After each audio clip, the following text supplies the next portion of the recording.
대표적 의료 취약지 전남, 병원이 없는 곳도 많다 보니 심야나 주말에는 공공심야약국이 유일한 의료기관인 곳들도 많습니다. 공공심야약국을 늘려보려 하고 있지만 약사 수급이 제대로 되지 않아 약사 한 명이 365일 과로에 시달리는 등 운영에 어려움을 호소하고 있습니다. 서희령 기자입니다. 파란 지붕의 집들이 옹기종기 모여 사는 신안군의 한 어촌 마을. 동네 병원이 문을 닫은 주말 오후에도 환자들의 발길이 이어지는 약국이 있습니다. 이건 물렸을 때 소리. 네네. 30년 경력의 약사 이영훈 씨가 운영하는 신안에 단 하나뿐인 공공심야약국입니다. 주말은 물론 평일에도 자정까지 문을 열다 보니 약국을 홀로 운영하는 이 씨의 하루 근무 시간은 15시간이 넘습니다. 대체 인력이 없다 보니 365일 내내 휴일도 없습니다. 서울 같은 대도시는 내가 아프면 다른 약사를 얼른 수급할 수가 있습니다. 그런데 이제 시골 같은 데는 그렇게 하기가 어렵습니다.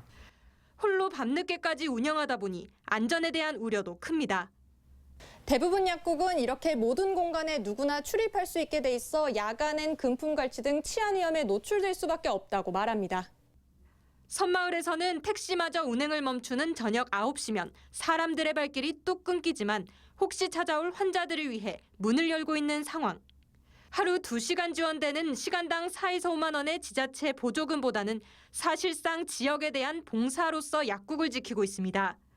공공심야약국에 대한 홍보도 부족하다 보니 정작 필요한 주민들도 약국을 찾아오지 못하는 것도 문제입니다. 지역 특성상 노령층이 다량 거주하고 계시기 때문에 시간적인 문제가 좀 제일 큽니다. 상황이 이렇다 보니 전남 17개 군 가운데 공공심야약국이 운영 중인 지역은 4곳뿐 자원하는 약국이 없습니다. 전라남도의 일시군 1개소 공공심야약국 확대 정책에 앞서 약사회가 도내 공공심야약국을 돌며 보안사항 점검에 나선 이유입니다. 농어촌 지역 지금 우리 공공심야약국의 사각지대에 있는 부분이 어떤 것인지 이런 부분을 확인을 해서 앞으로 이렇게 보완을 하려고 합니다. 지난해 공공심야약국 법안이 국회를 통과하며 국가가 운영 비용을 지원할 수 있는 법적 근거는 마련된 상태.